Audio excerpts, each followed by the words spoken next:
এবং আমরা দুজনে আমাদের ক্লাসগুলো ইনশাল্লাহ শেষ করবো, সুসম্পন্ন করবো। আমরা যত তাড়াতাড়ি সম্ভব এই কোর্সটা আমরা আহ, তোমাদেরকে যাতে সুসম্পাদন করা যায় সেই চেষ্টা থাকবে। আমরা প্রতি সপ্তাহে 4 দিন করে ক্লাসের আমরা আহ, একটা শিডিউল রেখেছি। সেখানে রবিবার, মঙ্গলবার, বৃহস্পতিবার এবং শুক্রবার এই 4 দিন আমাদের ক্লাস হবে রাত 9টায়। বিশেষ কোনো কারণ ছাড়া আমাদের এই সময় ক্লাসগুলো হবে। ক্লাসগুলোর ডিউরেশন সর্বোচ্চ 2 ঘন্টা হবে। আহ, আর কখনো এটা কম বেশ হতে পারে, বাট 2 ঘন্টা ক্লাস হবে। এটা আমরা মোটামুটি এরকম প্রস্তুতি নিয়ে আমরা ক্লাসগুলো করব। আর তোমাদের প্রতি আহ্বান থাকবে ক্লাসগুলো সরাসরি করার জন্য। যাদের একান্তই সম্ভব না ক্লাস করা, তারা রেকর্ড ক্লাস দেখবে। আর যাদের পক্ষে সরাসরি ক্লাসগুলো করা সম্ভব, তারা অবশ্যই সরাসরি ক্লাসগুলো করবে। কারণ এতে করে তোমার সুবিধা হবে, বেশি প্রশ্ন করতে পারবে, ভুল ত্রুটিগুলো ধরতে পারবে, ইনস্ট্যান্ট একটা ফিডব্যাক নিতে পারবে।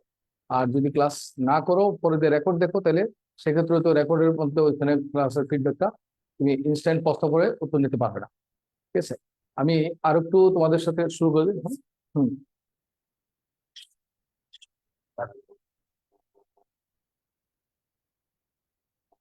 তো কথায় কিছু এটা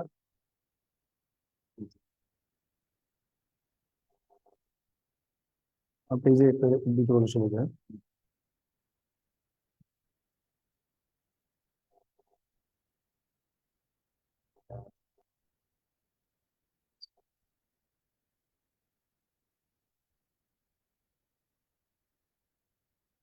ওকে, আমি কি প্রিয় শুরু করবো না? ওকে। হ্যাঁ, প্রিয় শিক্ষার্থী, আহ, আমরা একটু কথাটা এই কৌতূহল বলে লেখি এটা এটা। আমাদের সাথে যারা যুক্ত হয়েছে একটু খেয়াল করবে। তোমাদের অনেক বন্ধু বান্ধব আশেপাশে আছে, তারা অনেক মানুষ ভুল করে, এই বয়সে মানুষ ভুল করতে পারে। আমরা যখন কোনো ছাত্রছাত্রীকে পড়াই, আমরা সর্বোচ্চ চেষ্টা দিয়েই পড়াই, মন প্রাণ চেষ্টা করি, এবং ছাত্রছাত্রীদের যাতে আমরা উপকার করতে পারি। এবং আমরা পরামর্শটাও সেইভাবে দিই যাতে এটা এক্সক্লুসিভ হয়, এবং এটা তোমাদের মধ্যে থাকলে তোমাদের জন্য লাভ দেয়। বাট জিনিসটা যখন অনেকের কাছে চলে যাবে, এটা তোমাদের লস হয়। আমরা যেটা যেটা বলবো, এখানে ভর্তি হওয়ার পর অনেক ছেলেমেয়েরা ক্লাস রেকর্ড করে এটা সেটা অন্যায় কাজ করে। বাট এতটুকু বলবো, যারা এই কাজগুলো করছে তাদের কারো কারো বিরুদ্ধে আমরা অ্যাকশন অবশ্যই নিব, এবং সেই অ্যাকশনটা খুবই ক্লিয়ারে ধ্বংসের মধ্যে পড়ে যাবে। এটুকু আমি শুধু এটুকু বলে রাখবো, তাদের অনেকের কেরিয়ার ধ্বংসের মধ্যে পড়ে যাবে। আহ, মানে ধার প্রান্তে চলে যাবে। কি করবে সেটা মানে এটা সবাই শুনতে পারবে। তো এই জন্য বলবো যে এই ধরনের অন্যায় কাজে ইনভলভ না হয়ে, ওই 200 টাকা 300 টাকা এই সস্তা দিয়ে যদি মানুষের সবকিছু মানুষকে শিক্ষককে কেনা যেত, তাহলে পৃথিবীর সব মানুষ এইভাবে রেকর্ড কিনে সব শিক্ষিত হয়ে যেত। মানুষের মধ্যে নৈতিকতা থাকতো না, এবং সে যে কোনো অন্যায় কাজ করতে পারতো। ঠিক আছে, আমরা অন্যায়কে অন্যায় বলবো। Injustice anywhere is a threat to justice everywhere. যেখানে অন্যায় দেখবো, সেই অন্যায়টাকে আমরা অন্যায় বলবো, এবং অন্যায়টা থেকে দূরে থাকবো, এবং অন্যকে আমরা এটা না করার জন্য পরামর্শ দেবো। এটি হচ্ছে নৈতিকতা হওয়া উচিত। তো পরামর্শ থাকবে এটাই, অন্তত যারা যারা এই ধরনের অন্যায় কাজ করে, ইলিগেল কাজগুলো করে, নিজের বিবেককে জিজ্ঞেস করবে। কারণ তুমি এখনো বেকার মানুষ। এখন বেকার মানুষ যদি শুরুটাই অন্যায় দিয়ে শুরু করো, সেক্ষেত্রে হয়তো আশীর্বাদ পাবে না। আশীর্বাদটা খুব দরকারি জিনিস। হ্যাঁ, শিক্ষকের, মা বাবার, গুরুজনের এই আশীর্বাদ গুলো লাইফে খুব দরকার আছে। আমরা তোমাদের কাছ জন্য মন প্রাণ থেকে দোয়া করব এবং দোয়া করি। বাট আমরা যেটুকু নিয়েছি সেটুকু নিচ্ছি। আমরা আমাদের পরিশ্রম অনুযায়ী একটু ডিমান্ড করেছি। আমরা 2জন শিক্ষক এই কোর্সটা পরিচালনা করব, সাথে প্রতিষ্ঠান আছে। তো সেই হিসাবে আমরা সবকিছু খরচ হিসাব করে আমরা ন্যূনতম একটা ফি আমরা ধার্য করেছি, এবং যেটা আমরা মনে করি আমরা ডিজার্ভ করি, এইটুকু তোমাদের কাছে আমরা বলতে চাই। বাট এর বাইরে যারা অন্যায় কাজ করবে সেটা তাদের নিজস্ব বিষয়। কে কি করবে সেটা যেন সবাই যেন একটু সাবধান থাকে।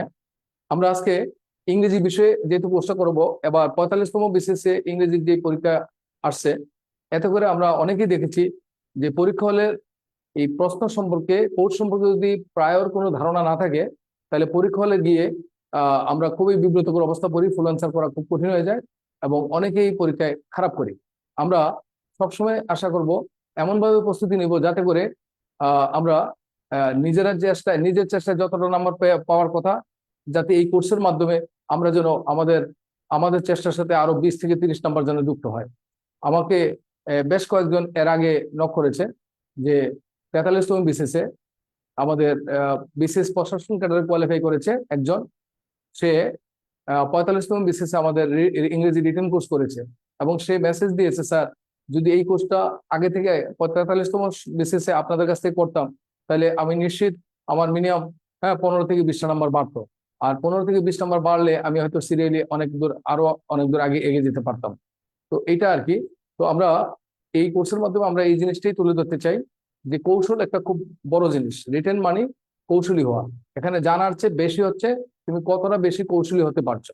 তুমি যদি কৌশলী না হও তাহলে কিন্তু রিটেন পরীক্ষায় কোনো সময় তুমি ভালো করতে পারবে না। আরেকটা জিনিস হচ্ছে সাধারণ মানুষ সবাই যেটা ফলো করে তুমি যদি সেই তরিকায় এগিয়ে যাও তাহলে সেইখানে তুমি এভারেজ নাম্বার পাবে, সাধারণ নাম্বার পাবে। বাট তুমি যদি একটু ভিন্ন রাস্তায় হাঁটতে চেষ্টা করো, ডিফারেন্ট ওয়েতে চলা অ্যাপ্রোচ মানে এগিয়ে যেতে চাও, তাহলে সেক্ষেত্রে তোমার রিস্ক কিছুটা আছে কিন্তু তোমার এগিয়ে যাওয়ার সম্ভাবনা খুব অনেক বেশি এবং অনেক বেশি নাম্বার উঠাতে পারবে তুমি। তো আমরা এই ডিফারেন্ট অ্যাপ্রোচটাই আমরা তোমাদেরকে শেখাবো।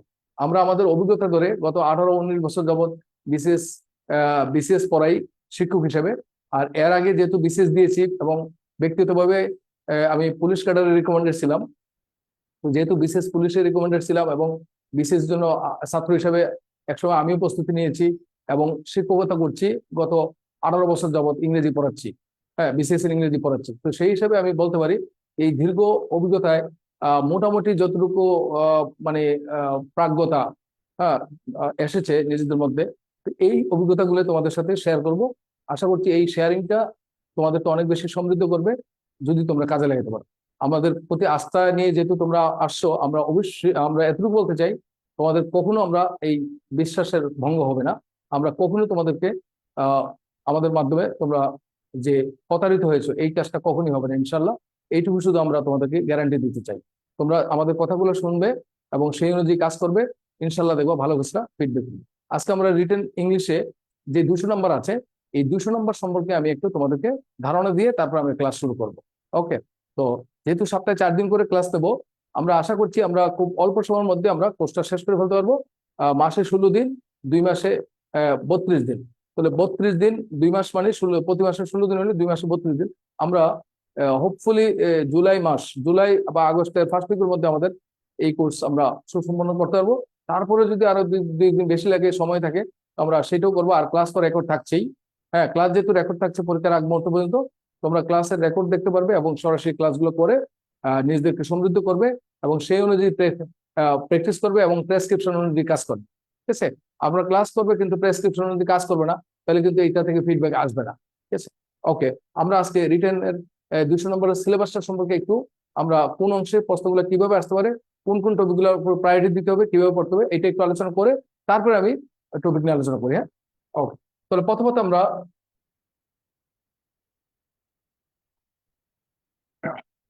যেটা বলবো, বিসিএস রিটেন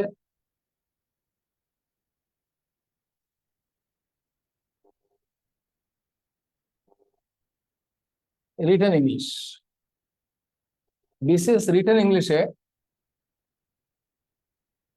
পরীক্ষা হবে 200 মার্কস। 200 মার্কসের পরীক্ষা হবে। এখানে 200-র মধ্যে তোমাকে 60 পাইতে হবে। 5 মার্ক হচ্ছে 60। আর পরীক্ষা দিতে হবে একটা না 4 ঘন্টা পরীক্ষা দেওয়া লাগবে। তাহলে 200 মার্কের পরীক্ষা হবে ইংরেজির। এর মধ্যে 200-র মধ্যে তোমাকে 60 পাইতে হবে। যদি 59 পাও তোমাকে নাম্বার ধরা হবে তুমি 0 পেয়েছো, তাহলে 60 পাইতে হবে, 60-র উপরে পাইতে হবে বা 60 মিনিমাম পাইতে হবে। যদি 59 পাও তাহলে 200-র মধ্যে তুমি নাম্বার 0 পেয়েছো ধরা হবে। আর একটানা পরীক্ষাটা হবে 4 ঘন্টা। তো 4 ঘন্টা পরীক্ষা হবে একটানা। আর এখানে এই 200-র মধ্যে কি থাকবে, 200-র মধ্যে এখানে 2টা পার্ট থাকবে। পার্ট এ, এটার জন্য হচ্ছে 100 নম্বর। পার্ট বি আছে, এই পার্ট বি এখানে থেকে প্রশ্ন থাকবে 100 নম্বর। এই টোটাল হচ্ছে 200 নম্বর। এবার পার্ট এতে কি থাকবে, আমরা পার্ট এতে থাকবে একটা, কি কি থাকবে, পার্ট এতে থাকবে কম্প্রিহেনশন থাকবে। পার্ট এতে একটা কম্প্রিহেনশন থাকবে যেখানে 1000 থেকে 1500 ওয়ার্ডের একটা কম্প্রিহেনশন থাকবে। এবং এই কম্প্রিহেনশনের উপরে তোমার কোশ্চেন থাকবে। কম্প্রিহেনশনের উপরে কোশ্চেন থাকবে। কোশ্চেন হচ্ছে আহ 3 নম্বরের কোশ্চেন যদি আসে তাহলে 10টা 3 নম্বরের কোশ্চেন থাকবে 30 নম্বর। ওর ওর পাঁচটা 5 নম্বরের 6টা কোশ্চেন থাকবে 30 নম্বর। লক্ষ্য করো, কম্প্রিহেনশনে 35তম বিসিএস থেকে 44তম বিসিএস পর্যন্ত আহ 3 নম্বরের 10টা কোশ্চেন এসছে। এই কারণে 30 নম্বর। 6টা কোশ্চেন এসছে, সেখানে ছিল 30 নম্বর। তার মানে 30 নম্বর কম্প্রিহেনশন থেকে কোশ্চেন থাকবে 30 নম্বরের। বাট কোশ্চেনের ভ্যালু এটা কখনো 3 নম্বর কখনো 5 নম্বর হতে পারে। যদি 3 নম্বরের কোশ্চেন হয় তাহলে 10টা কোশ্চেন আনসার করতে হবে। যদি 5 নম্বরের কোশ্চেন হয় তাহলে 6টা কোশ্চেন আনসার করতে হবে। তাহলে 45তমতে 5 6 30 এইভাবে ছিল। আর 35তম থেকে 44তম বিসিএস পর্যন্ত 3 10 30 এইভাবে ছিল। তাহলে আমাদের কোশ্চেনের এই প্যাটার্ন গুলো একটু খেয়াল করবো। আমরা 2টা প্যাটার্নই প্রস্তুতি নিতে হবে। পার্ট এ তে B নম্বরে ছিল কম্প্রিহেনশন ছাড়া গ্রামার থাকবে। পার্টের B নম্বর হচ্ছে গ্রামার। গ্রামার থাকবে 30 নম্বর। এখানে এই 30 নম্বরে কি কি থাকবে সেটা আমাদের জানতে হবে। তো গ্রামারের যে কম্প্রিহেনশন থেকে গ্রামার থাকবে 30 নম্বর। এই 30 নম্বরের মধ্যে কোন কোন টপিক থেকে প্রশ্ন আসবে আমরা এটা একটু জেনে নেই। আমরা 35তম বিসিএস থেকে 45তম বিসিএস পর্যন্ত আমরা গ্রামারের যে প্রশ্নগুলা যদি ব্রেকডাউন করি, সেখানে দেখতে পাই যে 10টা টপিকের উপরে গ্রামারের প্রশ্ন এসছে। 10টা টপিকের উপরে গ্রামারের প্রশ্ন আসছে। এবং এই 10টা টপিক কি কি ছিল আমরা সেখানে আলোচনা করি। তাহলে আমরা 10টা টপিকের উপর প্রস্তুতি নিতে হবে। যেহেতু 35 থেকে 45তম বিশেষ পর্যন্ত গ্রামারের 10টা টপিক থেকে প্রশ্ন আসছে, এই 10টা টপিকের উপর আমাদের এই প্রস্তুতি নিতে হবে। এই 10টার মধ্যে যে কোনো 4টা টপিক থেকে তোমার গ্রামারের 30 নম্বর থাকবে। বলে যে কোনো 4টা টপিকের উপর থেকে গ্রামারে মনে করো 30 নম্বর থাকবে। তাহলে আমাদের প্রস্তুতি নিতে হবে 10টা টপিকের উপরে। তো আমরা এই 10টা টপিক কি কি হইতে পারে দেখি আমরা। তাহলে এখানে 10টার মধ্যে 1 নম্বর হচ্ছে পাংচুয়েশন থেকে প্রশ্ন আসবে। Use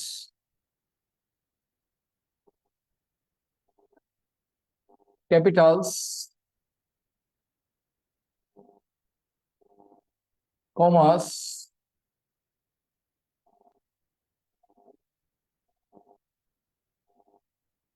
apostrophe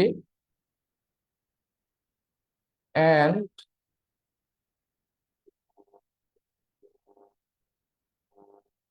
quotation marks.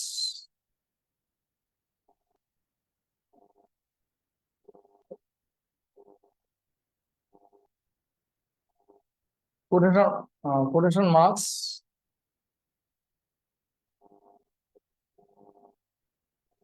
where necessary।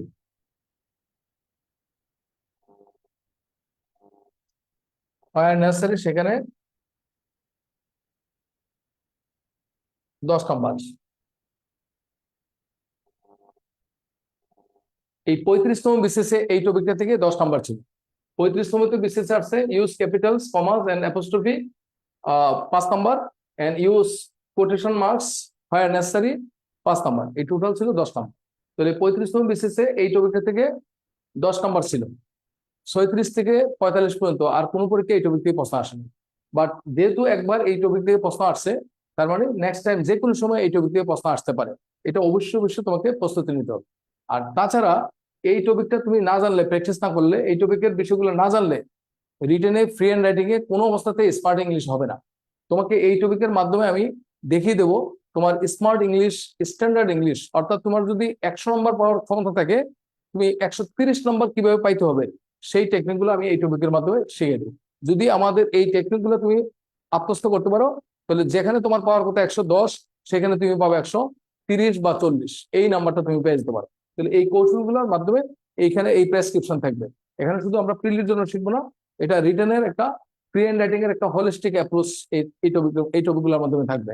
এইগুলো অবশ্যই অবশ্যই তোমাকে ফলো করতে হবে। এক,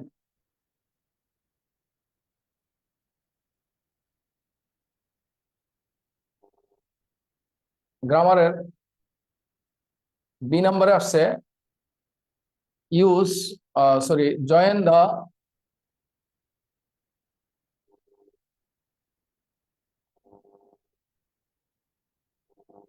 join the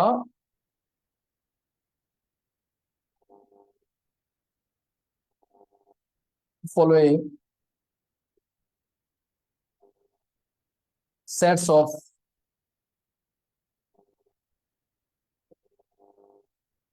sentences.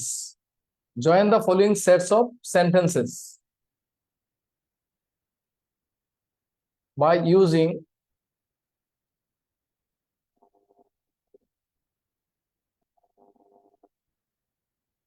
openers,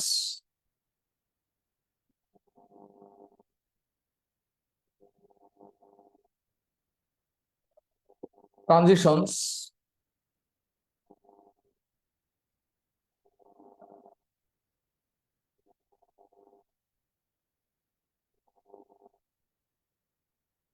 coordinates,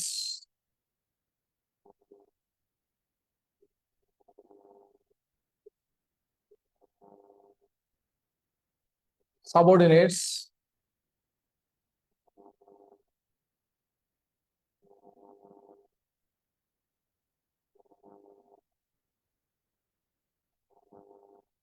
তাহলে এখানে আসছে এই টপিক থেকে আসছে 10 নাম্বার।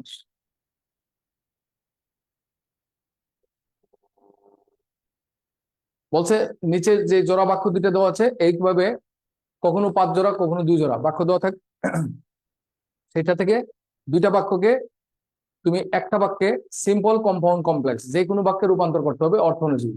এবং এই দুইটা বাক্যকে একটা বাক্যে রূপান্তর করার সময় কখনো তোমাকে ওপেনার ইউজ করতে হবে, কখনো ট্রানজিশন ইউজ করতে হবে, কখনো কোঅর্ডিনেট মার্কার, কখনো সাবঅর্ডিনেট মার্কার ইউজ করে তুমি দুইটা বাক্যকে একটা বাক্য করবা। এবং এটা করার জন্য তোমার পরীক্ষায় ছিল 10 নাম্বার। এই টপিকটা থেকে 35তম বিসিএসে 10 নাম্বার ছিল, 37তম বিসিএসে 10 নাম্বার ছিল এবং 45তম বিসিএসে 10 নাম্বার ছিল। যারা 45তম বিসিএসে আমার অনলাইন অফলাইনে ক্লাস করেছে তাদের প্রত্যেককে আমি বলেছি যে জয়েনিং সেন্স থেকে প্রশ্ন আসবে প্রস্তুতি নেওয়ার জন্য, এবং এটার উপর আমি ক্লাসও দিয়েছি কমপক্ষে 4 থেকে 5 ঘন্টা। যারা আমার কথা শুনেছে এবং সেই অনুযায়ী প্রস্তুতি নিয়েছে তারা এটা পারছে, আনসার করতে পারছে। যারা প্রস্তুতি নেয় নাই তারা কিন্তু গ্রামারের 10 নাম্বার ছেড়ে দিয়ে আসছে। ঠিক আছে, তো আমি কিন্তু পরীক্ষার আগ মুহূর্তে বলে দিয়েছি, আমি 1 মাস আগে বলে দিয়েছি করেছে তারা কিন্তু এটা জানে। এবং 45তম যারা ক্লাস করেছে তাদেরকে জিজ্ঞেস করে দেখতে পারে। এই টপিকটা খুব ইম্পর্টেন্ট, যেহেতু এই টপিকটা থেকে 35তমতে প্রশ্ন আসছে, 37তমতে আসছে, 38তম থেকে তোমার 44তম বিসিএস পর্যন্ত আর প্রশ্ন আসেনি। তাই অনেকে মনে করছে এই টপিক থেকে প্রশ্ন আসবে না, এই জন্য এটার উপর প্রস্তুতি নেয় নাই, আমাদের কথা বলার পরেও শুনে নাই। যখন 45তমতে আসছে তখন যে বাস্তবতা বুঝতে পারছে যে এটা আসলে কি জিনিস। ঠিক আছে, ঠিক তেমনি হবে 1 নম্বর টপিক পাংচুয়েশন, এটা আমরা বারবার বলছি এটা আসতে পারে। তো এখন যে কোনো সময় এই টপিকটা আসতে পারে, কোনো টপিক বাদ দেওয়া যাবে। এই দুইটা টপিক তোমাকে ফ্রি হ্যান্ড রাইটিং এর জন্য অতি অবশ্যই অবশ্যই অবশ্যই গুরুত্ব দিতে হবে। এবং এই দুইটা টপিক খুবই গুরুত্বপূর্ণ, খুবই গুরুত্বপূর্ণ, খুবই গুরুত্বপূর্ণ, প্রায়োরিটি দিয়ে পড়তে হবে।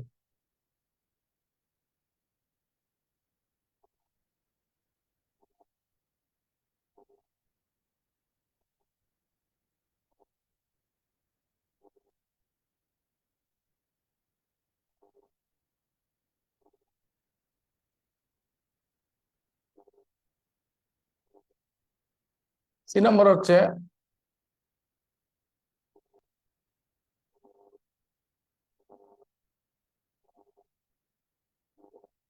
Word formation. এখানে 5 নম্বর ছিল। ওয়ার্ড ফরমেশন 5টা সেল, এমটি সেল থাকবে। সেখানে একটা ওয়ার্ড দিবে ভার, দিয়ে বলবো যে এটা নাউন কি অ্যাডজেক্টিভ কি, অথবা অ্যাডজেক্টিভ দিয়ে বলবো যে এটার ভার কি নাউন কি, হ্যাঁ নাউন দিয়ে বলবো যে এটার ভার কি অথবা অ্যাডজেক্টিভ কি, এইভাবে 5টা হ্যাঁ সেল থাকবে। এটাকে তৈরি করতে হবে ওয়ার্ড ফরমেশন। এখানে 5 নাম্বার থাকবে। এটা 35তম বিসিএস থেকে 44তম বিসিএস পর্যন্ত প্রত্যেকটা পরীক্ষায় আসছে।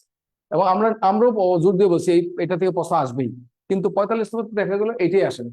তার মানে যেটা একদম নিশ্চিত ছিল সব পরীক্ষা আসছে, এটা থেকে পরীক্ষা আসে নাই। কিন্তু যেটা ওই একবার দুবার আসছে সেখান থেকে প্রশ্নটা চলে আসছে। এই জন্য পরীক্ষায় কোনো অবস্থাতেই একবার যেটা আসছে সেটাকে দ্বিতীয়বার বাদ দেওয়া যাবে না, এটার উপর প্রস্তুতি নিতে হবে। তো এইটাও অবশ্যই প্রস্তুতি নিতে হবে, তাহলে 5 নাম্বার থাকবে। তারপর হচ্ছে ডি নাম্বার। দুই নম্বরে আসছে break down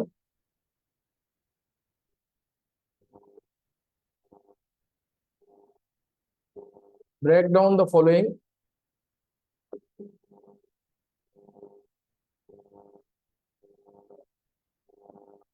sentence into four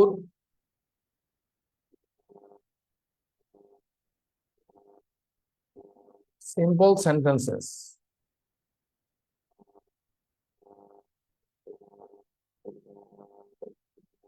এখানে আসছে এই প্রশ্নটা আসছে 38তম বিশেষ আসছে, এই প্রশ্নটা 38তম বিশেষ আসছে যে নিচের বাক্যটিকে ভেঙে চারটা সিম্পল সেন্টেন্স তৈরি করতে বলছে অর্থের পরিবর্তন না করে। তার মানে ক্লজ সম্পর্কে যদি ক্লিয়ার আইডিয়া থাকে তাহলে simple sentence, compound, complex sentence, multiple sentence কিভাবে গঠন করতে হয় এই ধারণাগুলো থাকলে এটা তুমি ব্রেকডাউন করতে পারবে। ওকে, তারপরে ছিল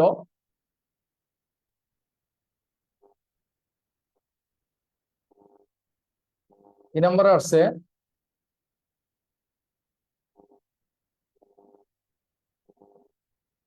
রাইট দ্য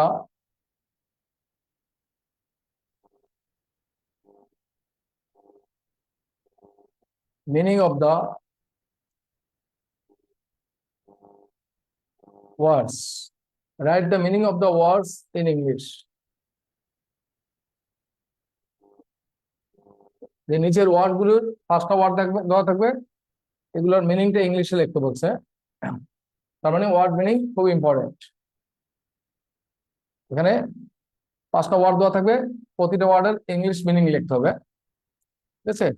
তার মানে ওয়ার্ডের উপর তোমার গুরুত্ব দিতে হবে, ওয়ার্ড থেকে প্রশ্ন আসবেই, ওয়ার্ড থেকে প্রশ্ন আসবেই। এখানে তোমার এই পাঁচটা ওয়ার্ড থাকবে, যেমন মনে করো ভাইয়েবল, এটা দিল, এটা মিনিংটা কিভাবে লিখবা? That can be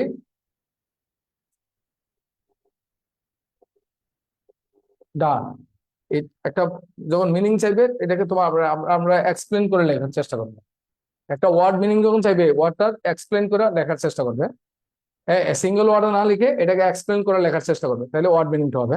so word মিনিংটা হচ্ছে আমরা ওয়ান ওয়ার্ড না লিখে এক্সপ্লেন করবো। হ্যাঁ, এইভাবে that can be done, possible দিলে হবে, ভাইবল মানে পসিবল, এটা হচ্ছে আমরা দ্যাট ক্যান বি ডান এইভাবে লিখলে এটা আরো আরো ভালো হবে। সো এখানে থাকবে পাঁচটায় 5 নাম্বার।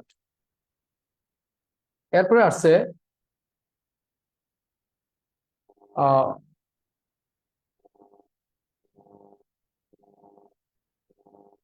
এরপর আসছে মেক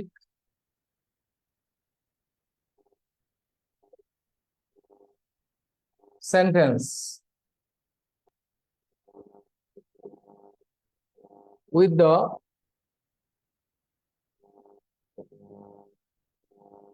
the following words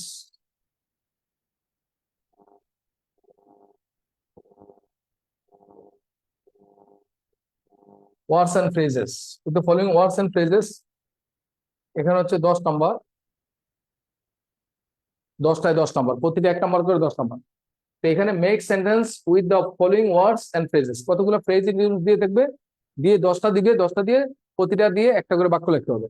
সেখানে যেমন থ্রু আউট দিয়ে একটা বাক্য, অ্যাজ ওয়েল এজ দিয়ে একটা বাক্য, এরকম ভাবে 10টা ওয়ার্ড দিবে।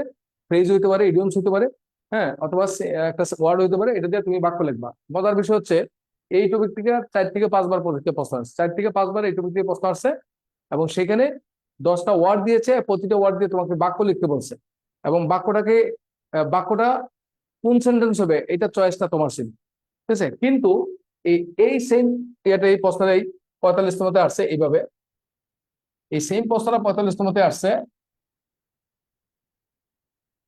কিভাবে আসছে সেটা দেখো।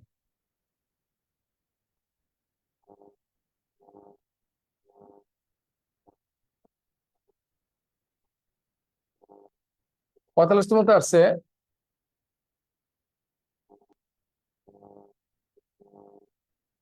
Make sentence with the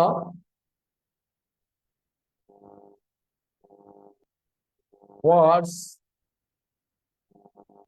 as directed. এখানে ছিল প্রতিটা 1 নাম্বার করে 10টা ওয়ার্ড, 10টা। এই পয়েন্টটা থেকে 45তমতে আসছে। এটা আসছে 45তমতে। এখানে 10টা ওয়ার্ড দিয়েছে, দিয়ে প্রতিটা ওয়ার্ডের পাশে একটা ক্লু দিয়ে দিচ্ছে যে তোমাকে এই বাক্যটা তৈরি করতে হবে। যেমন আসছে সাস্টেনেবল,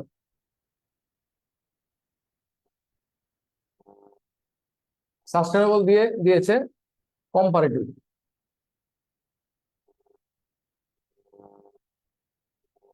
সাস্টেনেবল দিয়ে দিচ্ছে কম্পারেটিভ। তার মানে তোমার পজিটিভ, কম্পারেটিভ, সুপারলেটিভ ডিগ্রি কিভাবে তৈরি করতে হয় স্ট্রাকচার জানতে হবে। এই কম্পারেটিভ ডিগ্রি একটা বাক্য তৈরি করতে বলছে। তার মানে তোমার কি লাগবে? তুমি যদি প্রিলিতে সিম্পল, কম্পাউন্ড, কমপ্লেক্স, তারপরে তোমার পজিটিভ, কম্পারেটিভ, সুপারলেটিভ ডিগ্রি, তারপরে হচ্ছে তোমার declarative sentence, negative sentence, interrogative sentence, imperative sentence, এই বাক্যগুলোর প্যাটার্ন যদি তোমার জানা থাকে তাহলে এই টপিকটাতে তুমি ভালো করতে পারবে। তারপর আসছে মনে করো কন, যেমন প্রিজার্ভ, প্রিজার্ভ এটা দিয়ে দিছে কমপ্লেক্স, জাস্ট এইভাবে ওয়ার্ড গুলো আসছে। তার মানে এই প্রিজার্ভ এটা একটা ভার, এটা দিয়ে তোমার কমপ্লেক্স সেন্টেন্স তৈরি করতে হবে। তার মানে তোমার মতো করে বাক্য লেখলে হবে না, এখানে নির্দেশনা দেওয়া হয়েছে এই এই ভারটাকে ইউজ করে এমন একটা বাক্য তৈরি করো যে বাক্যটা একটা কমপ্লেক্স সেন্টেন্স হবে। আরেকটা যেমন বলি, যেমন এক্সপ্লয়টেশন, এক্সপ্লয়, এক্সপ্লয়টেশন এটা দিয়ে দিছে এখানে ইম্পারেটিভ সেন্টেন্স, বলছে এই ওয়ার্ডটাকে ইউজ করে এমন একটা বাক্য তৈরি করো যাতে বাক্যটা ইম্পারেটিভ সেন্টেন্স হয়। তাহলে ইম্পারেটিভ সেন্টেন্সের বাক্য একটা তৈরি করতে হবে, তাহলে এক্সপ্লয়টেশন দিয়ে একটা এমন বাক্য তৈরি করতে হবে যে বাক্যটা ইম্পারেটিভ হবে। প্রিজার্ভ দিয়ে বলছে কমপ্লেক্স, তার মানে এটা দিয়ে একটা কমপ্লেক্স সেন্টেন্স তৈরি করতে হবে। সাস্টেনেবল দিয়ে একটা কম্পারেটিভ ডিগ্রি।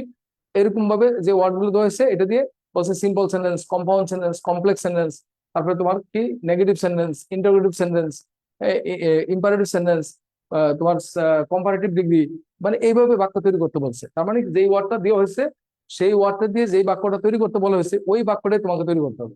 যদি না করতে পারো তাহলে কিন্তু নাম্বার পাবে। তাহলে আগের ইয়েতে ছিল কি, যে 10টা ওয়ার্ড দিয়ে বলছে এই 10টা ওয়ার্ড দিয়ে একটা বাক্য তৈরি করো, তার মানে বাক্যটা তুমি তোমার মতো করে তৈরি করতে পারছো। আর এখানে বলা হয়েছে কি, আমি যে 10টা ওয়ার্ড দিলাম এই 10টা ওয়ার্ড দিয়ে তুমি আমাদের নির্দেশ মতো বাক্য তৈরি করো, তোমার তোমার মতো করে না, আমাদের নির্দেশ মতো। তার মানে এটা তোমাকে প্রস্তুতি দেবে। তাহলে এই সিম্পল, কম্পাউন্ড, কমপ্লেক্স সেন্টেন্স কিভাবে গঠন করা যায়, মাল্টিপল সেন্টেন্স কিভাবে গঠন করা যায়, হ্যাঁ positive degree, comparative degree, superlative degree কিভাবে গঠন করতে হয়, স্ট্রাকচার গুলো আমাদের জানতে হবে। আমাদের গঠন হচ্ছে স্ট্রাকচার গুলো জানতে হবে। তারপরে compound sentence, imperative sentence structure জানতে হবে।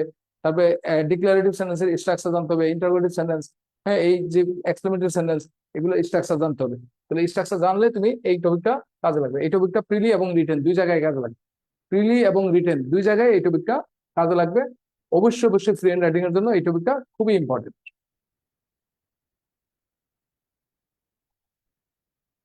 এরপরে আসছে 45তম আরেকটা প্রশ্ন আসছে, আমরা এটাও অ্যাড করি।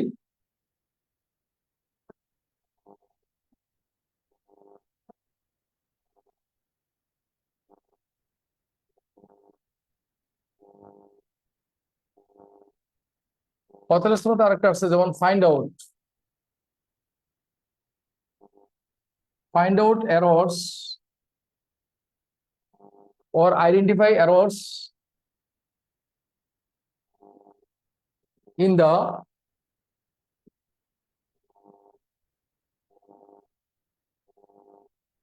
paragraph, এটা হইতে পারে কোনো একটা sentence, in the paragraph or sentence, and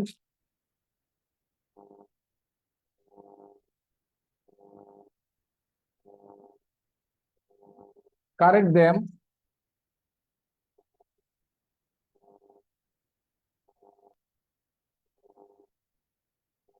grammatically।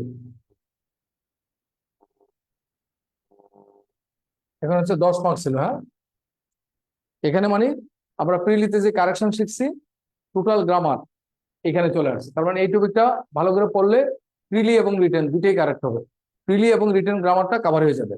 তাহলে এখান থেকে আমরা বেস্ট প্রিলিতে এই টপিকটা প্রিলিতে কাজে লাগবে, রিটেনের কাজ লাগবে। তাহলে 45তমতে এই টপিকটা থেকে প্রশ্ন আসছে, সেখানে একটা প্যারাগ্রাফ দিয়েছে, প্যারাগ্রাফটাতে 5-7টা বাক্য ছিল। ওই বাক্যগুলোর মধ্যে বলছে এই বাক্যগুলো পরে কোন বাক্যের মধ্যে ভুলটা আছে ভুলটা বের করো, এবং ওই ভুল বাক্যটাকে শুদ্ধ করতে বলা হয়েছে। ঠিক আছে? তো এরকম ভাবে 10 নম্বর ছিল। তো আমরা দেখতে পেয়েছি 45টার মধ্যে যে প্রশ্ন আসছে সেখানে 3টা ভুল ছিল। 3টা ভুল ইনস্ট্যান্টলি যারা কারেক্ট করতে পারছে, 3টা ভুল কারেক্ট করে 10 নম্বর পেয়ে গেছে। তাহলে খুব মজার একটা টপিক ছিল এটা। তো এটার উপর আমরা অবশ্যই এমন ভাবে ক্লাসটা দেবো যাতে প্রিলি রিটেন দুটোই কভার করে। ঠিক আছে? এটাতে এই জিনিসটা চলে আসবে। তো 10 নম্বর ছিল এখানে।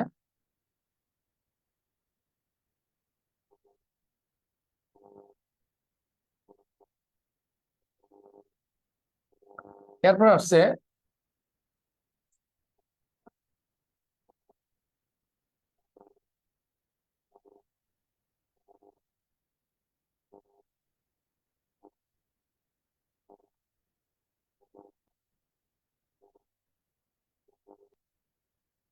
এরপর আসছে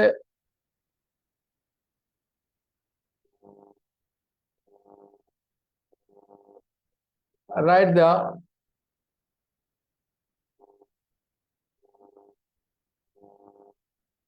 right the synonym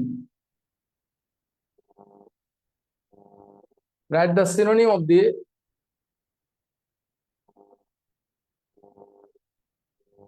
following words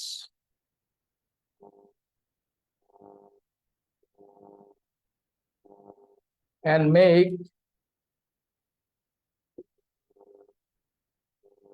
sentence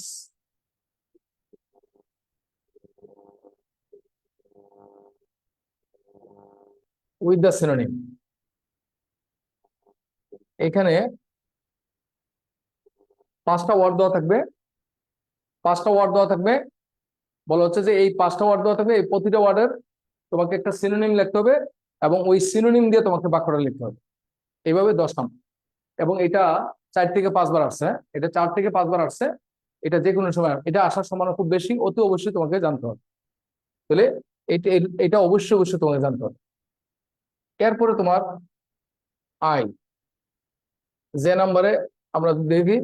তারপরে আসছে এটার পাশাপাশি আমরা আরেকবার আসছে কি, যেমন antonym. Write the antonym of the following words and make sentence with the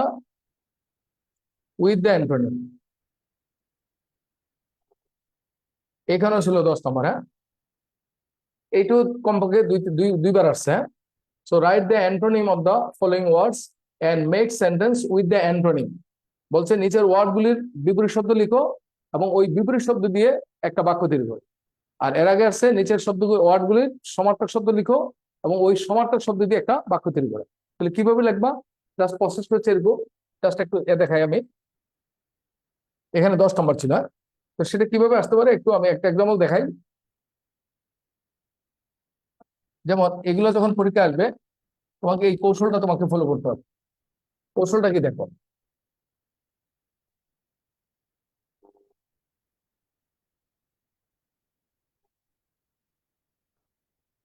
এর ক্ষেত্রে মনে করো আসছে গিভেন ওয়ার্ডস, উত্তরটা কিভাবে লিখবা। যেমন গিভেন ওয়ার্ডস, তারপর হচ্ছে সিনোনিম চাইছে, সিনোনিম, তারপর হচ্ছে সেন্টেন্স। এইভাবে কলাম করে যদি মনে করো গিভেন ওয়ার্ডস আসলো কি, সাপোজ অনেস্টি। অনেস্টি, তো অনেস্টির সিনোনিম কি, সাপোজ সিনসিয়ারিটি। সিনসিয়ারিটি, তাহলে অনেস্টির সিনোনিম হচ্ছে সিনসিয়ারিটি। এবার এই সিনসিয়ারিটি দিয়ে একটা বাক্য তৈরি করতে হবে। যেমন I did it with sincerity. বাক্য আরো বড় হতে পারে, সমস্যা নেই। হ্যাঁ, I did it with sincerity. তাহলে দেখো এই সিনসিয়ারিটি ইউজ করে একটা বাক্য লিখলাম। তাহলে প্রদত্ত অর্ডার একটা সিনোনিম লিখতে বলছে এবং ওই সিনোনিম দিয়ে তোমাকে একটা বাক্য লিখতে হবে।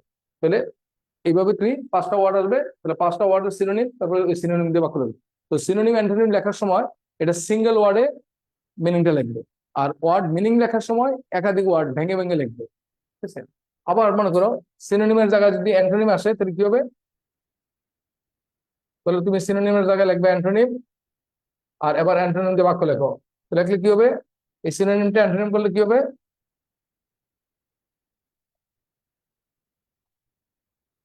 যেমন অনেস্টি তার সিনোনিম কি, সাপোজ ডিসিট।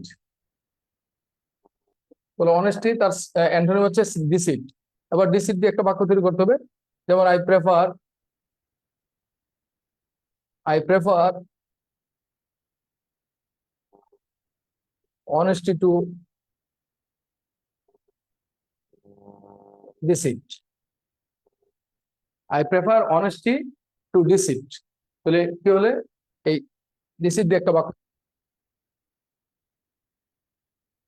হ্যাঁ, সিনোনিম দিয়ে বাক্য তৈরি করতে পারলে সিনোনিম দিয়ে বাক্য তৈরি করতে হবে, অ্যান্টোনিম দিয়ে বাক্য তৈরি করতে হলে ওই অ্যান্টোনিম দিয়ে বাক্য তৈরি করতে হবে।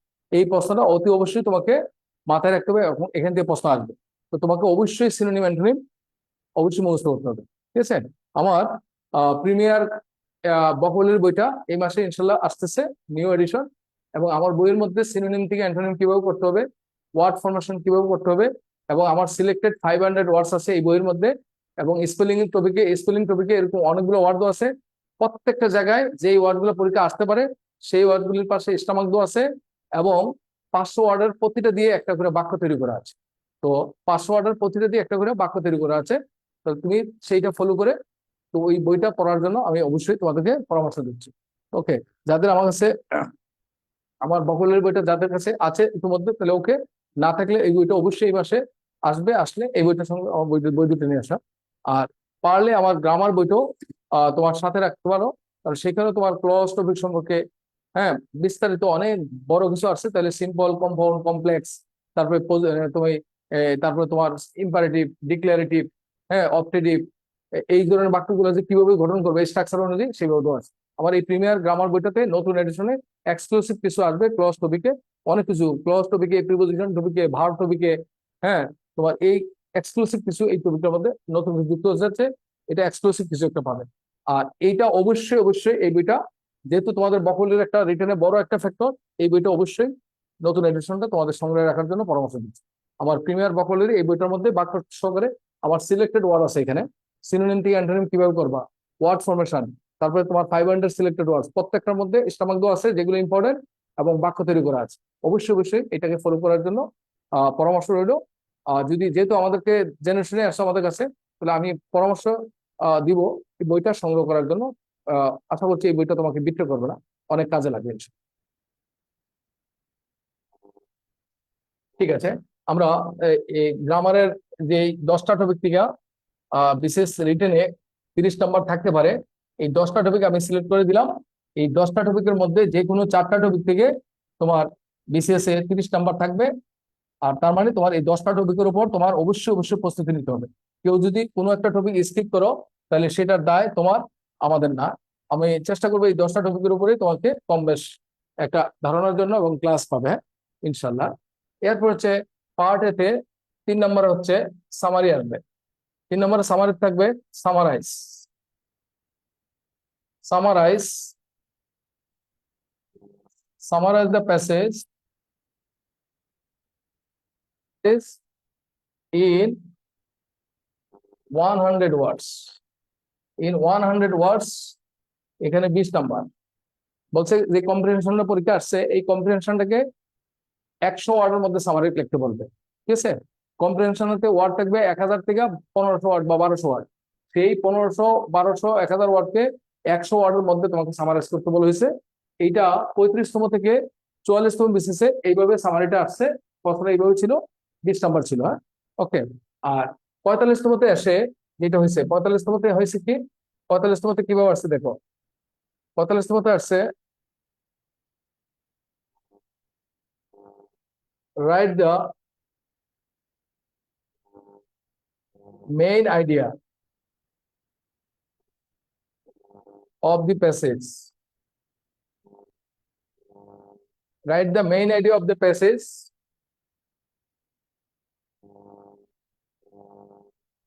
Write the main idea of the passage. Give your comments, my personal opinion, recommendations, and a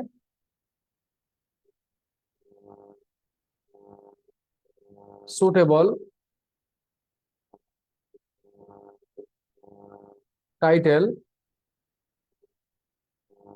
Suitable title.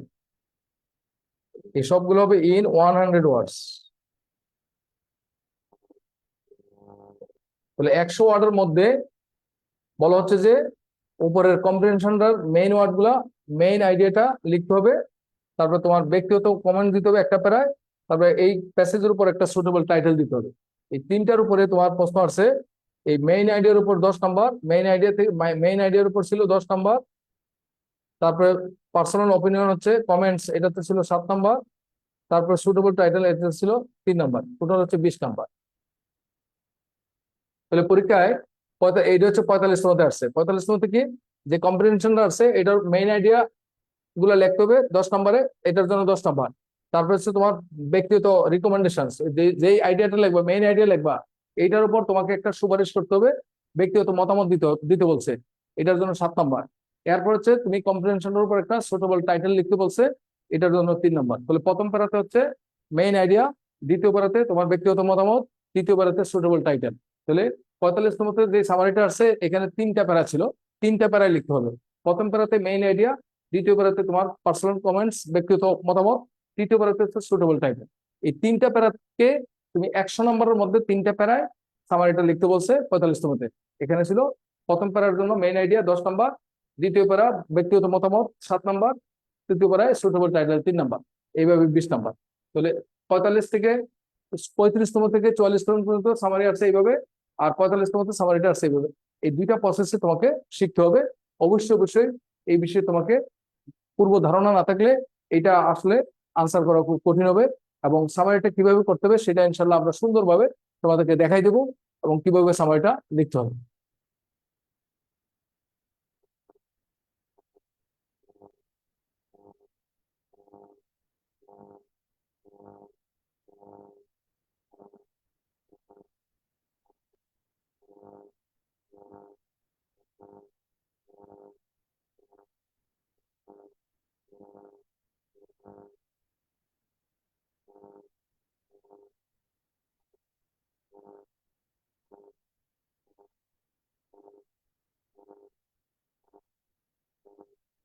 4 নম্বর আসছে, পার্টের 4 নম্বর হচ্ছে write a letter or a feature. Write a letter or a feature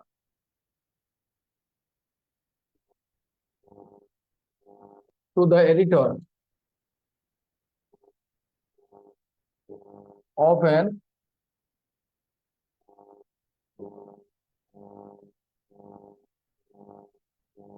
English daily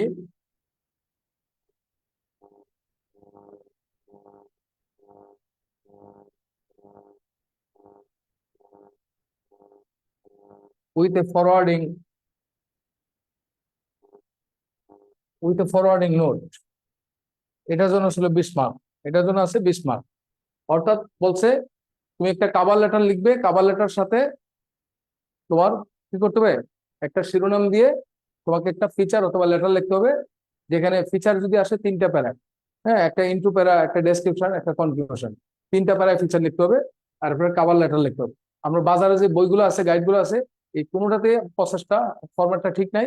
এই format follow করলে তুমি কোনো সময় extra ordinary number পাবা না, বেশি নাম্বার পাবা না, 5 থেকে 6 নাম্বার পাবা। আর তুমি যদি লেটার লিখে যদি 12-13 নাম্বার পেতে চাও, তাহলে অবশ্যই অবশ্যই ফরম্যাটটা ফলো করতে হবে। এবং কিভাবে লেটারের কাভার লেটারটা লিখতে হবে, কিভাবে শিরোনাম দিয়ে 3টা প্যারা লিখতে হবে, আমরা এটা স্পষ্টভাবে লিখে দিই, এটা ফলো করতে হবে। ঠিক আছে, এটা তুমি আহ আমাদের একটা সিস্টেম আছে, ফরম্যাট আছে এটা।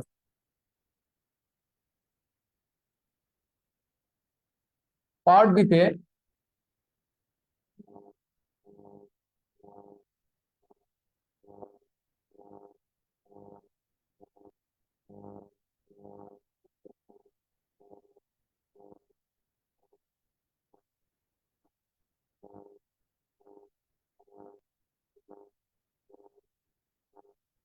পার্ট বিতে 100 নম্বর কি কি থাকবে?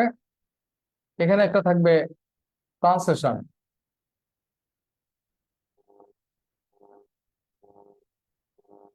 পার্ট বিতে ট্রান্সলেশন থাকবে 25 মার্কস। 25 মার্কস বাংলা থেকে ইংরেজি করতে হবে।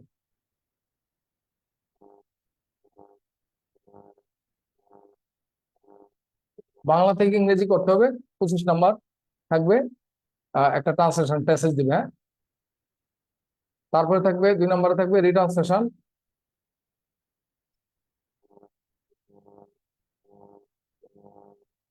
রিট্রান্সলেশন থাকবে 25 নাম্বার। এখানে হচ্ছে ইংলিশ থেকে বাংলা করতে হবে।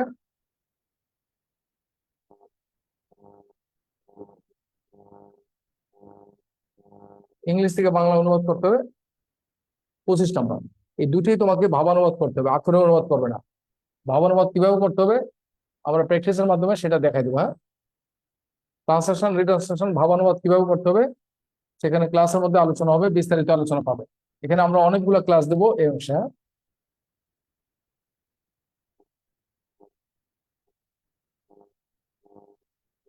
তারপর হচ্ছে এসে।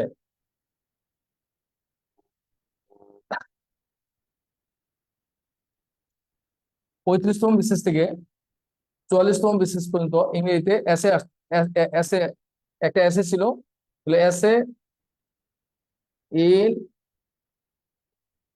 1000 ওয়ার্ডস,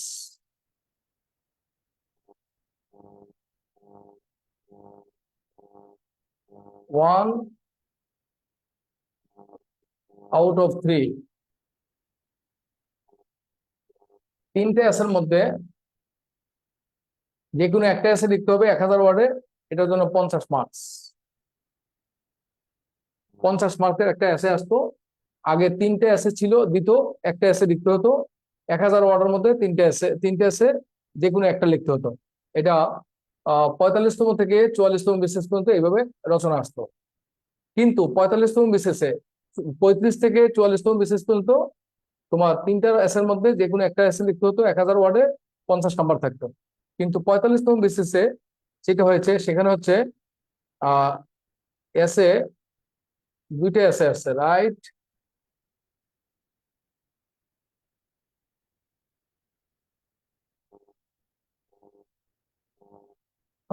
essays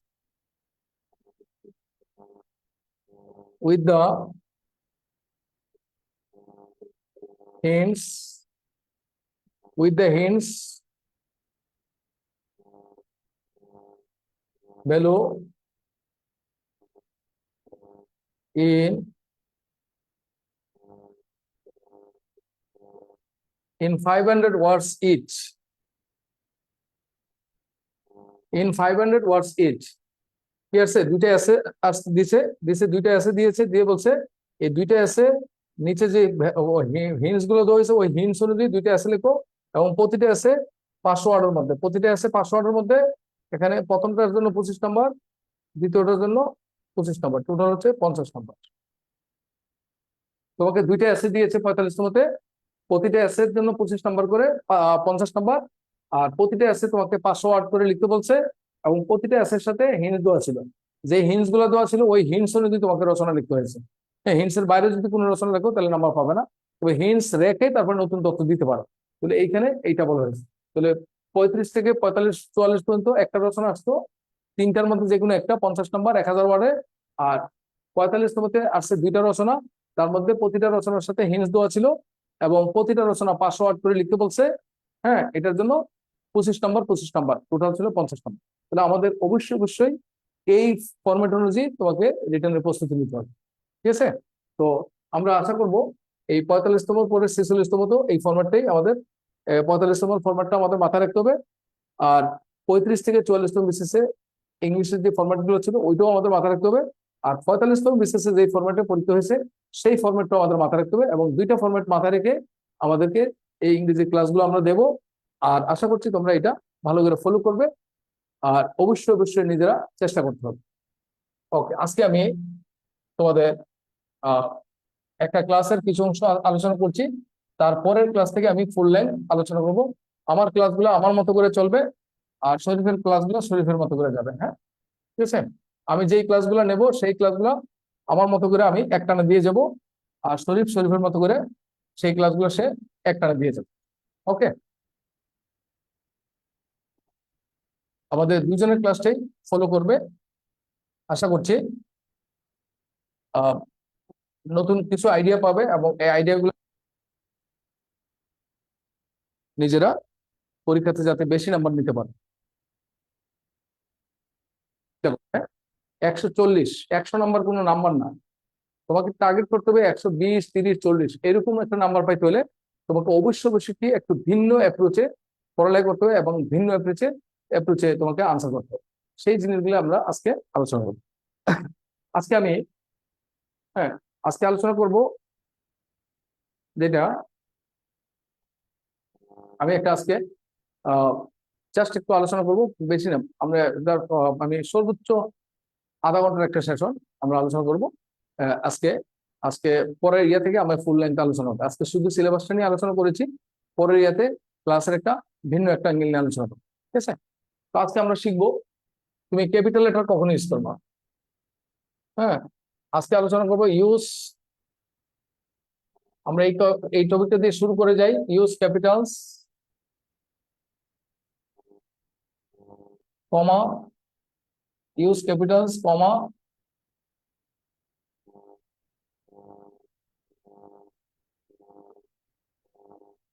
অ্যাপোস্ট্রফি and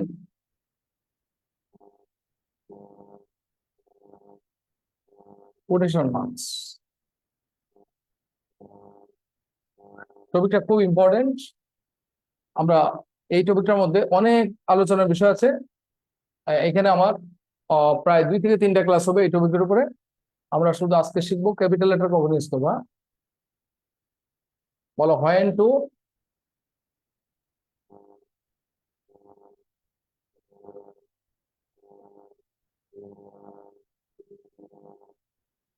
আমরা ক্যাপিটাল লেটার কখন ইউজ করব এটা একটু শিখবো। যেহেতু রিটেন প্রার্থী, তো রিটেন প্রার্থীর জন্য আমরা সহজে ক্যাপিটাল লেটার এটা খুব গুরুত্বপূর্ণ। সহজ কিন্তু অনেকের জন্য এটা খুব গুরুত্বপূর্ণ।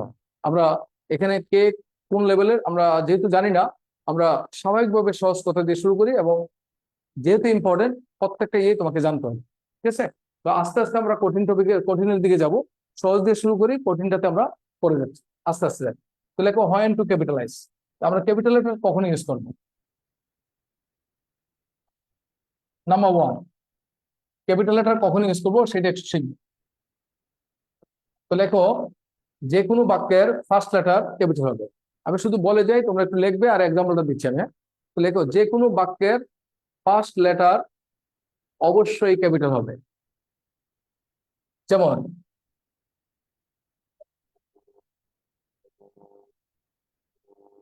Bangladesh is a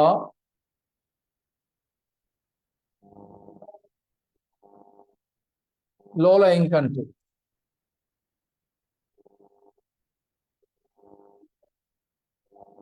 Bangladesh is a low lying country. দেখো it is Chris crossed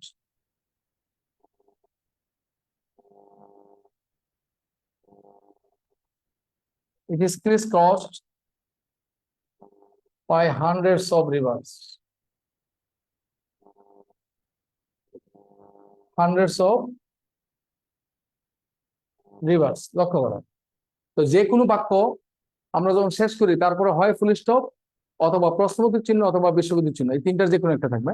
comma semicolon দিলে বাক্য অসম্পূর্ণ থাকবে। তাহলে আমরা যখন কোনো বাক্য শুরু করব, সেই বাক্যের ফার্স্ট লেটারটা ক্যাপিটাল হতে হবে। আবার ফুল স্টপের পরে, প্রশ্নবোধক চিহ্নের পরে অথবা বিশ্ববোধক চিহ্নের পরে যখন আবার নতুন করে বাক্য শুরু করব, সেইখানেও ফার্স্ট লেটারটা ক্যাপিটাল হতে হবে। যেমন বাংলাদেশের বিটা ক্যাপিটাল শুরু করছি, আবার ফুল স্টপের পরে ইট দিয়ে শুরু করছি, ইটটা ক্যাপিটাল। এটা খেয়াল করবো, হ্যাঁ? তো যে কোনো বাক্যের ফার্স্ট লেটার কি হবে? ক্যাপিটাল হবে। ওকে, নাম্বার টু।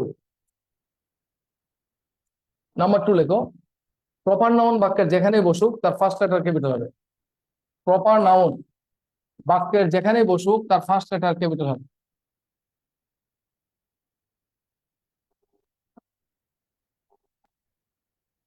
প্রপার নাউন বাক্যের যেখানেই বসুক তার ফার্স্ট লেটার ক্যাপিটাল হবে। যেমন শেক্সপিয়ার, এটা একটা proper noun, first letter capital. Shakespeare road, Hamlet, এই যে হ্যামলেটের এইচ ক্যাপিটাল। শেক্সপিয়ারের এস ক্যাপিটাল। তাহলে প্রপার নাউন বাক্যের যেখানেই বসুক তার ফার্স্ট লেটার ক্যাপিটাল হতে হবে। তারপরে পয়েন্ট লেখো, দুই বা তার বেশি ওয়ার্ড মিলে, দুই বা তার বেশি ওয়ার্ড মিলে, দুই বা তার বেশি, পরের পয়েন্ট, দুই বা তার বেশি ওয়ার্ড মিলে যদি একটি প্রপার নাউন গঠিত হয়, তাহলে ওই প্রপার নাউনের অন্তর্গত প্রতিটি ওয়ার্ডের ফার্স্ট লেটার ক্যাপিটাল হবে। আই রিপিট, দুই বা তার বেশি ওয়ার্ড মিলে যদি একটি প্রপার নাউন গঠিত হয়, তাহলে ওই প্রপার নাউনের অন্তর্গত প্রতিটি ওয়ার্ডের ফার্স্ট লেটার ক্যাপিটাল হবে। প্রতিটি ওয়ার্ডের ফার্স্ট লেটার কি হবে? ক্যাপিটাল হবে। যেমন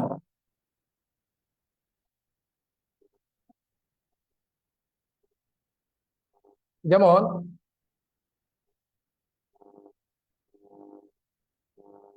William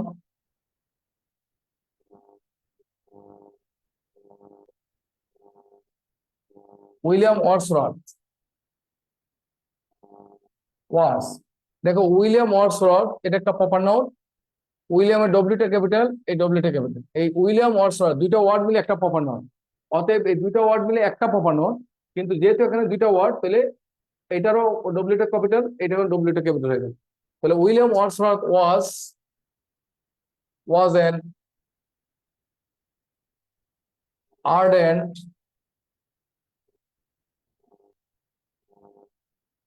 adherent to the French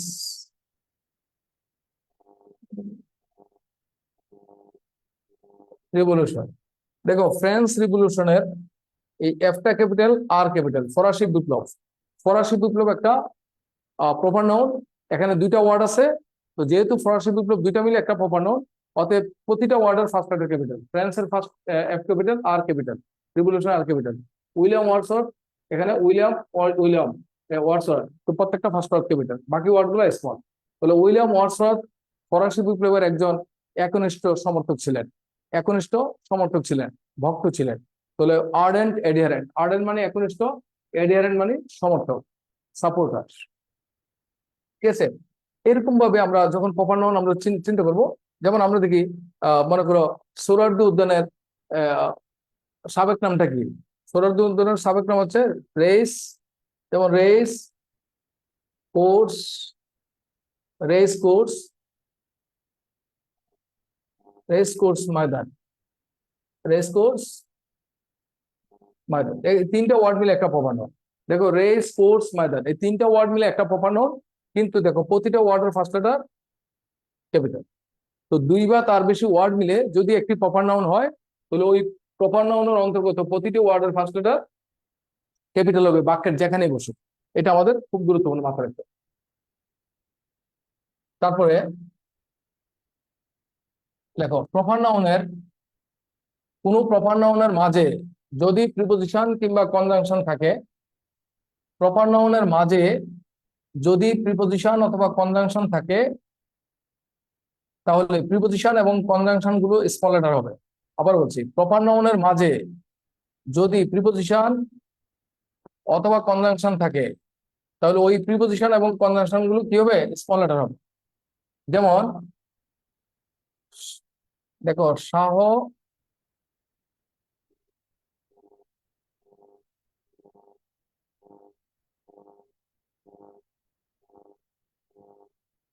Shahjalal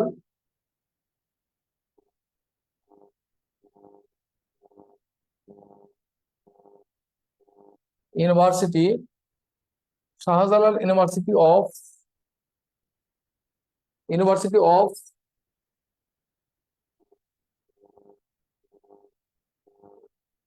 science and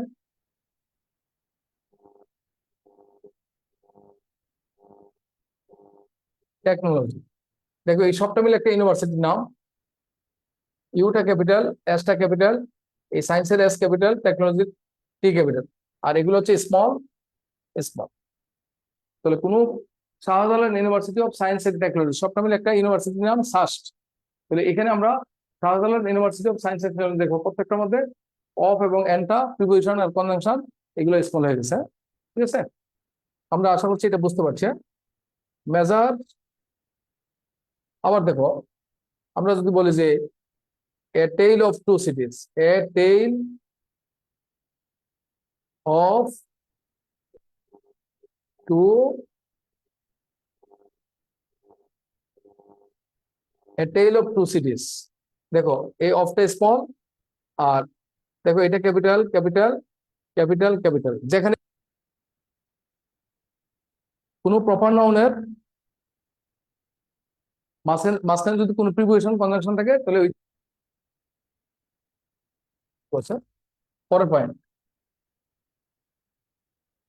লেখো, কোনো প্রপার নাউনের গঠন যদি, কোনো প্রপার নাউনের গঠন যদি,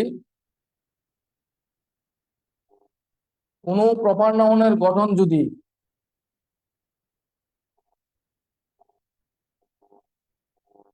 বি প্লাস, কোনো প্রপার নাউনের গঠন যদি B plus dash plus of plus dash এই ফরম্যাটে হলে, কোনো প্রপার নাউনের গঠন যদি এই ফরম্যাটে হয়, এইটা এই সবটা মিলে যদি একটা প্রপার নাউন হয়, তাহলে কোনো প্রপার নাউনের গঠন যদি the plus dash plus of plus dash এই ফরম্যাট অবস্থিত, প্রতিটি ওয়ার্ডের ফার্স্ট লেটার ক্যাপিটাল হবে। তাহলে কোনো প্রপার নাউনের গঠন যদি the plus dash plus of plus dash এই ফরম্যাটে হয়, তাহলে ড্যাশে অবস্থিত প্রতিটি ওয়ার্ডের ফার্স্ট লেটার ক্যাপিটাল হবে। যেমন দেখো, দা, দেখো কেপ অফ গুড হোপ, দেখো H G C, capital capital capital. তাহলে এই সবটা মিলে হচ্ছে একটা প্রপার নাউন, সবটা মিলে কি একটা প্রপার নাউন। তাহলে দেখো এই এই এই শূন্যস্থানে যেটা পড়ছে এটা কি ক্যাপিটাল। ওকে, যেমন, যেমন দেখো, he studied, he studied in the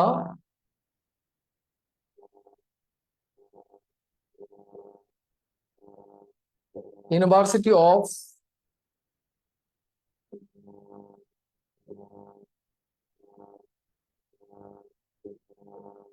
Cambridge, he studied in the University of Cambridge। দেখো ইউনিভার্সিটি অফ ক্যামব্রিজ, এই যে এখান থেকে শুরু করে এই সবটা মিলে হচ্ছে একটা proper noun. The university of Cambridge, the university of Dhaka, ঠিক আছে, এই সবটা মিলে হচ্ছে একটা প্রপার নাউন। তাহলে কোনো প্রপার নাউনের গঠন যদি the plus dash plus of plus dash এই প্যাটার্নে হয়, তাহলে এই ড্যাশে অবস্থিত প্রতিটা ওয়ার্ডের ফার্স্ট লেটার কি হবে ক্যাপিটাল হবে।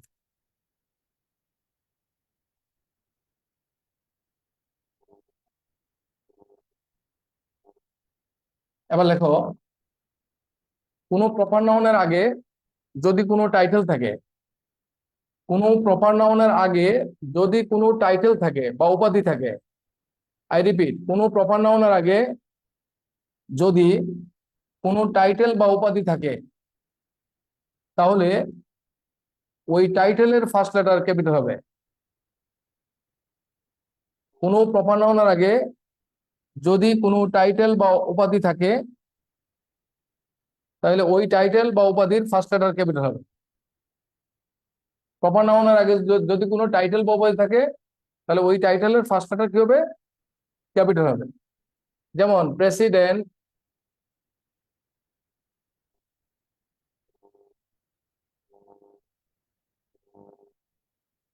জো, এই যে ক্যাপিটাল ক্যাপিটাল প্রপার নাউন, এটা হচ্ছে প্রপার নাউন ক্যাপিটাল। আর এই প্রপার নাউনের আগে টাইটেল হচ্ছে প্রেসিডেন্ট, অর্থাৎ প্রেসিডেন্টের পিটা ক্যাপিটাল। ঠিক আছে, যেমন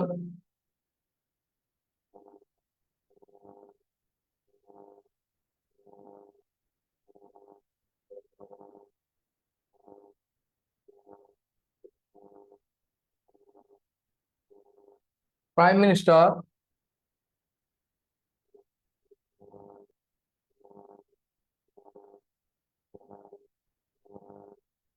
শেখ হাসিনা।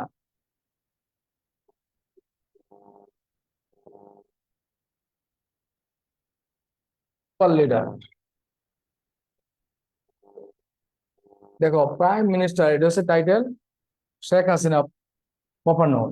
তো Sheikh Hasina proper noun capital, capital, এবং প্রপার নাউনের আগে টাইটেল হচ্ছে প্রাইম মিনিস্টার, তাহলে পিটা ক্যাপিটাল এমটা ক্যাপিটাল। তাহলে কোনো প্রপার নাউনের আগে যদি কোনো টাইটেল থাকে, তাহলে ওই টাইটেলের ফার্স্ট লেটার গুলো কি হবে?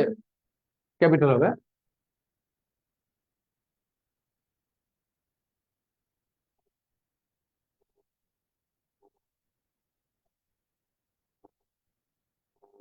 ঠিক আছে, জাস্ট আমরা যদি বলি যে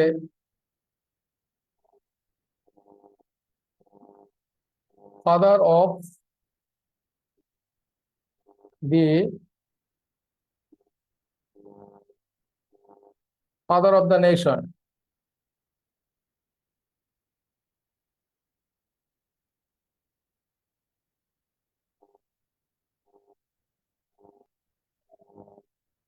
Bangabandhu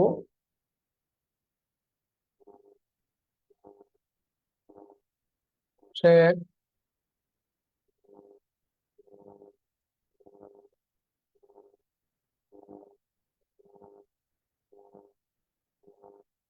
Sheikh Mujibur Rahman. Capital, capital, capital, capital. Sheikh Mujibur Rahman, ওনার টাইটেল হচ্ছে father of the nation, Bangabandhu. তাহলে আমরা কি এই যে এই অর্থটা ক্যাপিটাল, ক্যাপিটাল, এগুলো ক্যাপিটাল হবে না?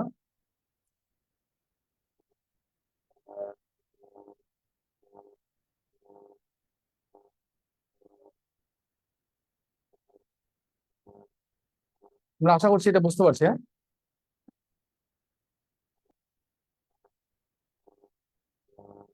ওকে, এককভাবে আই, পরের পয়েন্ট। এককভাবে আই যেখানে বসুক ওয়া ক্যাপিটাল হবে। আই সবসময় ক্যাপিটাল হবে এককভাবে। যেমন I am, who, I am. তাহলে কোনো একটা বাক্যে আই যদি এককভাবে বসে, তাহলে আই অলওয়েজ ক্যাপিটাল হবে, হ্যাঁ? যেখানে বসুক, আই যেখানে বসুক সেটা ক্যাপিটাল হবে যদি এটা এককভাবে বসে।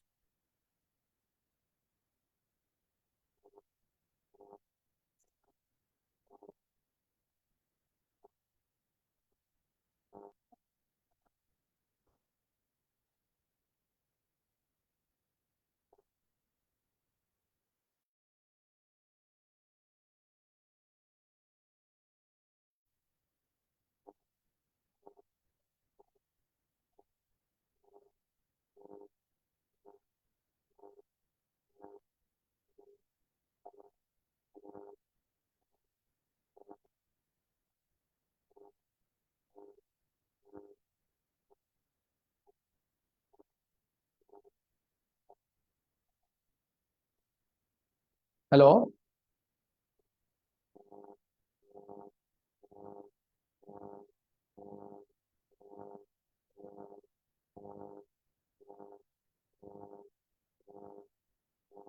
হ্যালো, সবাই শুনতে পাচ্ছ?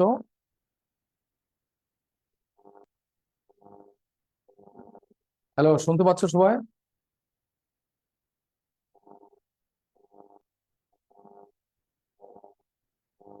ওকে, ঠিক আছে। তাহলে লেখো তাহলে।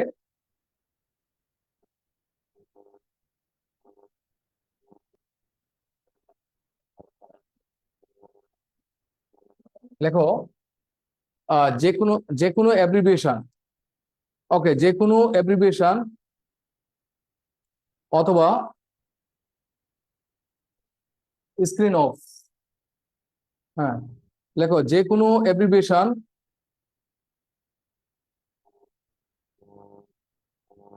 যে কোনো অ্যাব্রিভিয়েশন, ওকে, যে কোনো অ্যাব্রিভিয়েশন, যে কোনো অ্যাব্রিভিয়েশন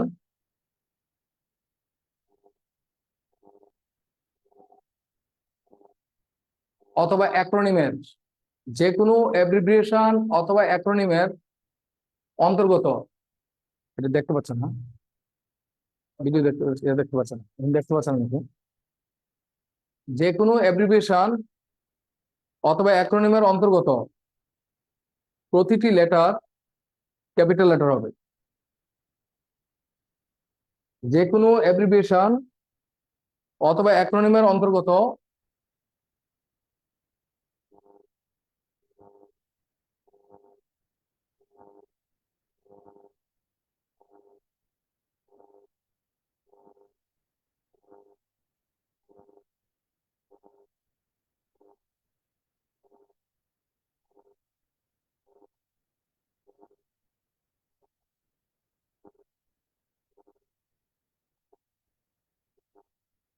যে কোনো অ্যাব্রিভিয়েশন অথবা অ্যাক্রোনিমের অন্তর্গত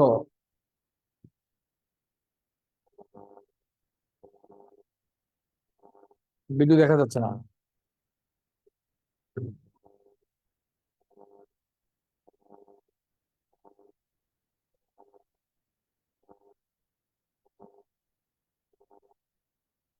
তাহলে যে কোনো অ্যাব্রিভিয়েশন অথবা অ্যাক্রোনিমের অন্তর্গত অ্যাব্রিভিয়েশন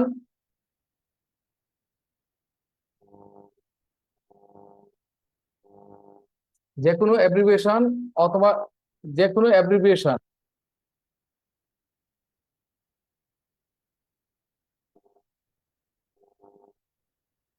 বা অ্যাক্রোনিম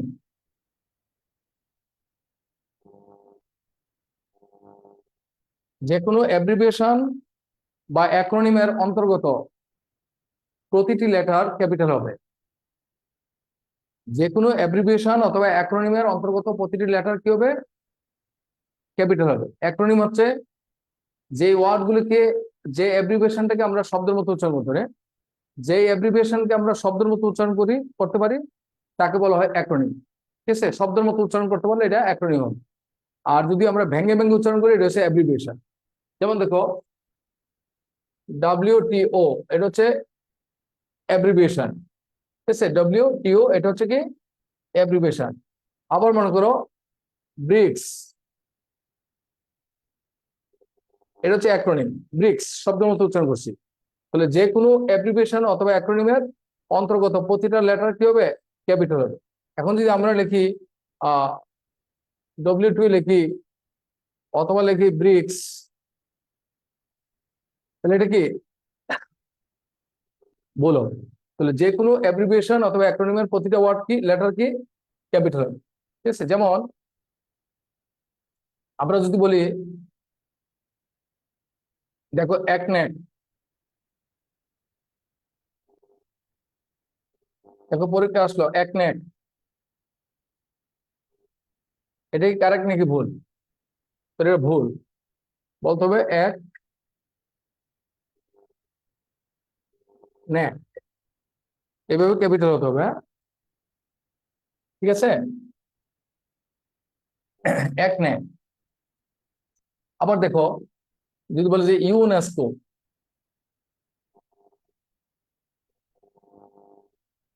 ইউনেস্কো, কিন্তু তুমি যদি লেখো ইউনেস্কো, তাহলে এটা পরীক্ষা, এটা ভুল আছে। হ্যাঁ? তাহলে আমরা এইভাবে লিখবো, তাহলে পরীক্ষা আসলে আমরা এটা ফলো করব, এটা না। এখন প্রশ্ন হচ্ছে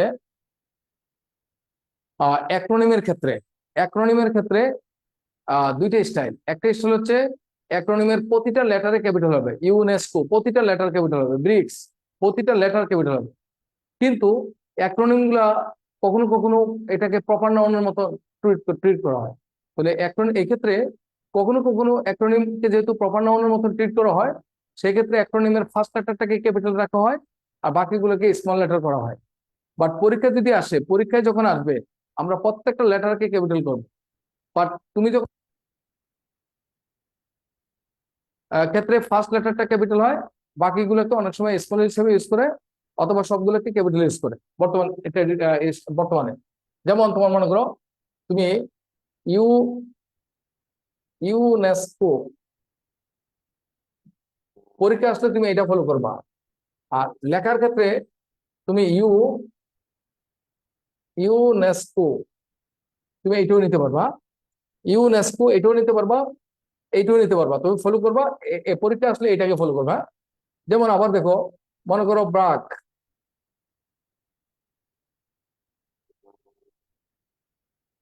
পরীক্ষা আসলে তুমি এটা ফলো করবা।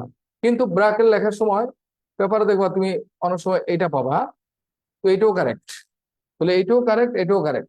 বাট পরীক্ষা যদি আসে তুমি প্রত্যেকটা ক্যাপিটাল করবা, বাট এটাও নিচেরটা কারেক্ট। বলে ব্রাক, এটাকে প্রপার নাউন হিসেবে ফার্স্ট লেটারটা ক্যাপিটাল হিসেবে নেয়। ঠিক আছে, তুমি এইভাবে পত্রিকায় দেখতে পাবে। হ্যাঁ, ঠিক আছে। তো আমরা প্রপার নাউনের এই স্টাইলটাকে, মানে কোনো অ্যাব্রিভিয়েশন বা অ্যাক্রোনিমের এই স্টাইলটাকে আমরা ফলো করবো। তাহলে পরীক্ষা যদি আসে অ্যাক্রোনিম বা অ্যাব্রিভিয়েশনের প্রতিটা লেটারকে আমরা পরীক্ষায় ক্যাপিটাল করব। আর এটা ছাড়া পরীক্ষায় রচনা হিসাবে বা অন্য জায়গায় তুমি ফার্স্ট লেটারটা ক্যাপিটাল লিখলে চলবে।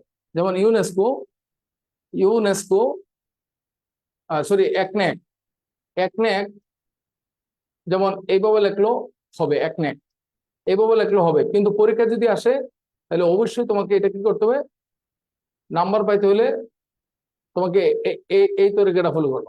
বলে এইটাও কারেক্ট, এটাও কারেক্ট, কিন্তু পরীক্ষা আসলে এটার চেয়ে তুমি এইটা নিবা। ঠিক আছে, আজকে আমরা ক্যাপিটালাইজেশনের এই কথাগুলো একটু সূচনা করলাম।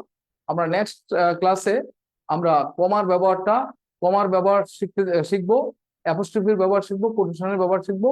কমার ব্যবহারে আমরা আহ, যে শিখবো যে আমরা কোনো একটা বাক্যের শুরুতে যদি ওপেনার থাকে তাহলে সেইখানে কমাটা কিভাবে ইউজ করব।